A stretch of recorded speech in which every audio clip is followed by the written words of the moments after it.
Emerging technologies. Best practices. Teaching emerging technologies in the classroom. Wearable technology. What is wearable technology? To start out, we're going to go to Ellen and see what she has to say on the matter. How many of you consider yourself techies? Me neither. And how many of you know about wearable technology? Yeah. Me neither. So wearable technology is becoming a huge trend. You know, there's the Google glasses, you've heard about them. They're the glasses that they put the internet right in your face, so you can literally Google the weather while you're walking into a tree. And they have these Nike fuel bands that they're bracelets, and they tell you how many steps that you've taken. And there are these smart watches. They're so much better than the stupid watches.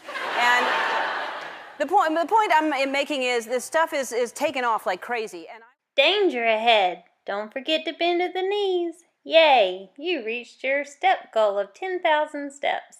Don't forget to call Mom. In 0.5 miles, turn left. Cat, cat, where's the cat? All these sayings are more than likely something you are used to hearing on a daily basis. Well, maybe not the cat part. But if we were to go back 10 years ago and saw this cartoon, we might laugh and think that we would never wear all of that. But if you take a look around you today, we are all wearing what is presented in this cartoon. Wearable technology is any electronic device worn on the body. From the cartoon, you can tell that it is not just what is worn on our bodies, but our pets as well. Even though we consider wearable technology as an emerging technology, it has actually been around for some time. Some of you, much older than me, might remember when the calculator watch was introduced. That was a form of wearable technology. Today, these devices range from Fitbits, Apple Watches, Google Glass, Google Cardboard, the badge you use to open the door at work, and some even consider our cell phones, since they are basically worn on us all the time. Today, the most popular form of wearable technology is the physical activity monitors.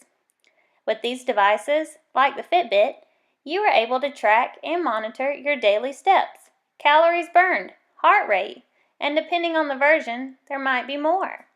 And I'm sure they are in the process of expanding their capabilities even further. How can we bring it to the classroom? With something so new and so exciting, how can we put it to use in the classroom? What are the chances of a district where 100% of the students receive free and reduced lunch would ever have a chance to go on a field trip overseas? The answer is not slim to none, it's just none. Through the use of wearable technology, we can send kids on a field trip to wherever they might want to go. This is done through devices that support VR, or virtual reality. And these devices are now quite common through companies like Google and Samsung.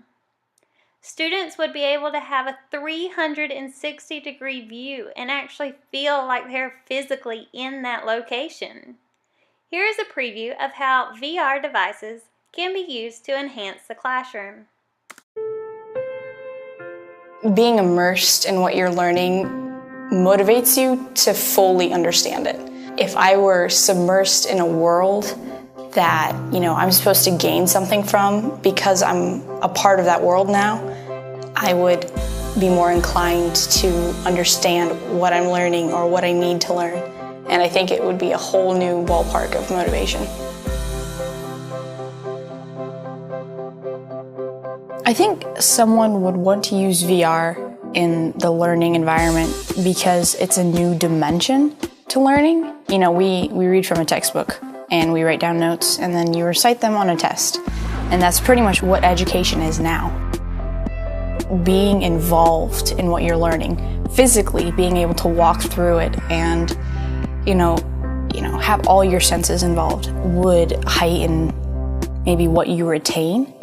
And so that could bring on a whole new level of, type of student. It could just make them all the more rounded and amazing. So I think it's a good way of bridging the sort of disconnect between what we're taught in school and what is actually there. It would be something really neat to have in the classroom.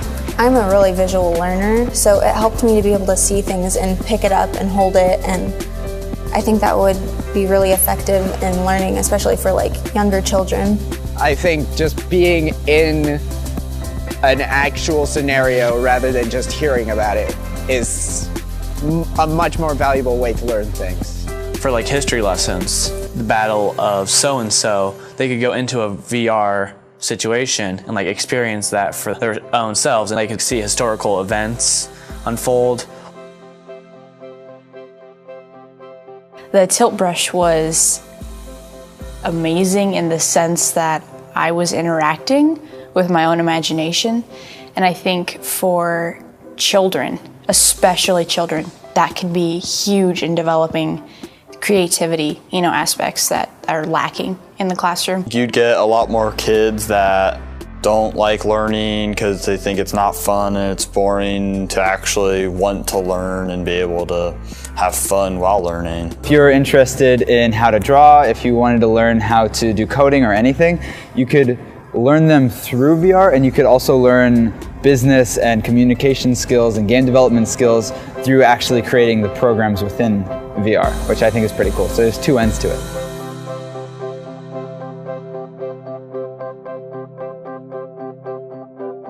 Possibly one of the most surreal things I've ever done. It's really weird being in a room and then putting on a headset that makes you feel like you're underwater or on a ship or cooking in a kitchen or doing anything. It's really cool how it can change like the way you feel like the moment you put it on.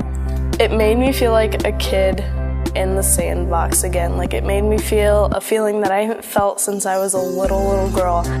Being in the VR world, the first thing that came to my head after I got out, I actually laid on the floor and I just had to like look up. I was literally floored by how therapeutic it was.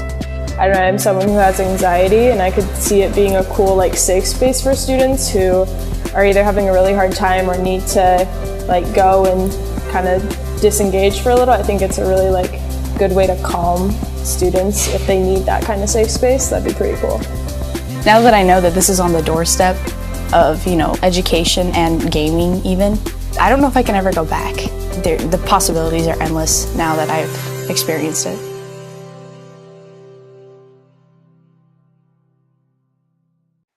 From the video, you can tell that wearable technology works in schools because it can be used across all curriculums and at all levels.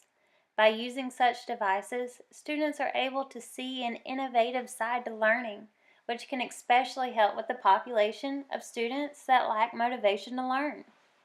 These devices can help students with different disabilities. For example, a young boy on America's Got Talent last season wore Google glasses because he was losing his vision, but he wanted to dance. Through the use of Google Glass, it enabled him to have enough peripheral vision to see the stage and ended up making it quite far in the competition. Fitbits or other physical activity trackers are great for students, especially during their physical education classes and health courses. In the early ages, they can be used to make students aware of what they're doing, and their teachers can set goals for them to accomplish each week, just as they do with AR points. Fitbits can even be used by students that are wheelchair bound. Therefore, they no longer have to feel excluded in PE classes. Many students give up on school because of the fact that they cannot read. Even in CTE courses, students that are passionate about their career goals and perform off the charts cannot excel or move forward because they cannot pass the certification exams, due to the fact that they cannot read it. Through the use of wearable devices like the finger reader, students can have the text read to them as they run their finger across it. Because the device looks just like a regular ring, the student never has to face the embarrassment of reading aloud in class or not knowing what to do. How does teaching this now transfer into a student's tomorrow? Wearable technology is being used all across the workforce. from the white-collar jobs to the blue-collar jobs and everyone in between. It doesn't matter what level of work you are at or in, wearable technology can work. They have the capability to innovate, boost productivity, increase efficiencies, cut costs, and improve the safety of employees. In the field of construction, Jaclyn is working to create a helmet that is capable of monitoring the worker 360 degrees through a camera, so they always know what is going on in their surroundings. This helmet will be able to present a form of augmented reality, which allows the worker to clearly visualize images on a surface in the actual environment. This technology is not placing a burden on the worker since they are wearing the same type of equipment that they wear every day. It's just been updated. Warehouse workers are using wearable technology to track orders and ensure that they are efficiently staying on schedule. Through the use of wearable technology like the Fitbit, other physical activity monitors, the workplace becomes a health competition. For example, in my district, we join challenges put on through Humana Vitality, and the winning team for the district is awarded with a cash prize. It is a very easy to use program as it requires the individual to just do what they normally do. The only initial requirements is that the individual joins the challenge and selects a team. This overall helps the workplace because it promotes a healthy lifestyle, which overall helps with the insurance for the company. The aging workforce is something that we are currently facing and will continue to face as people will need to work, and due to the advancements in medicine, they are able to work.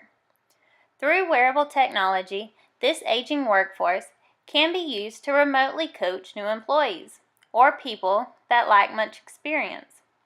The employees will be able to have hands-on experience and not be told to just sit back and watch. With this technology, employees will not be expected or responsible for learning manuals, formulas, scripts, or procedures.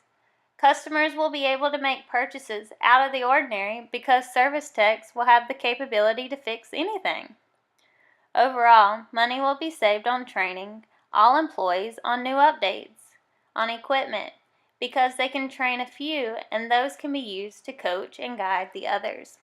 With all the positives and benefits of wearable technology in education and in the workplace comes the negative side.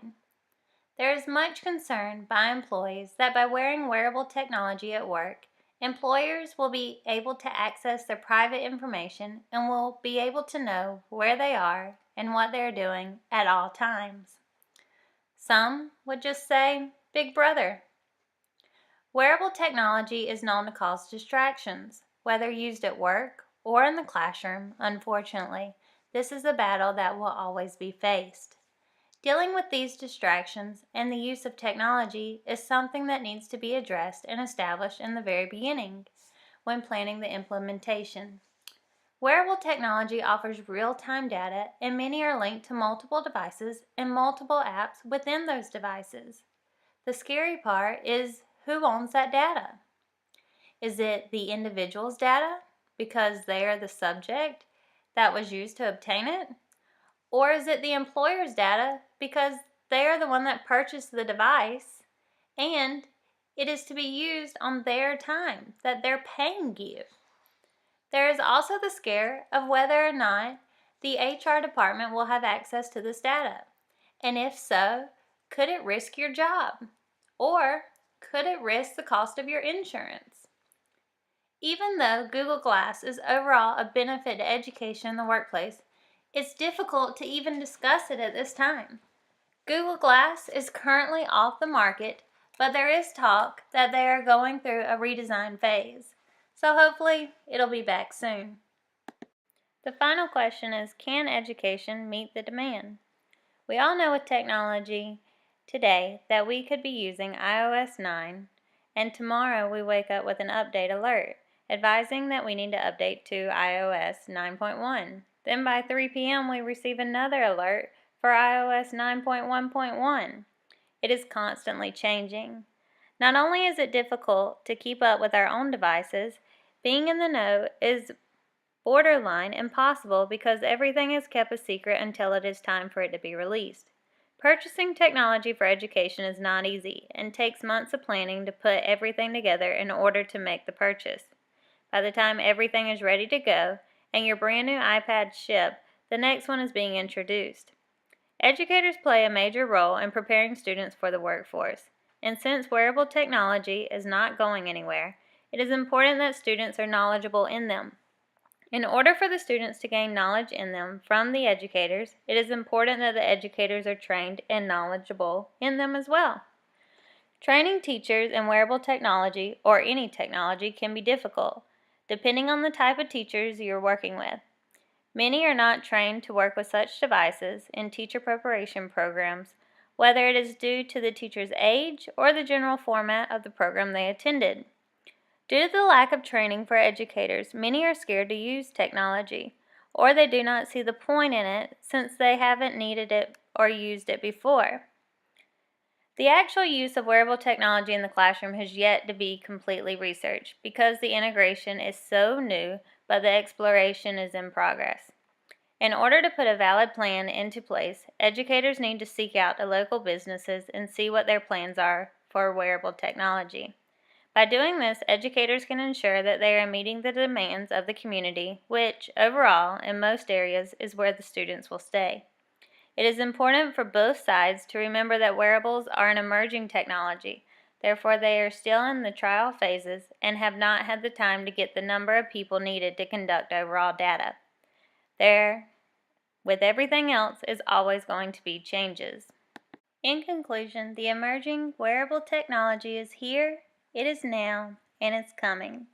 Educators have to join forces with the workplace to ensure that students are properly trained and experienced using the technology that will be required to be part of the 21st century workforce.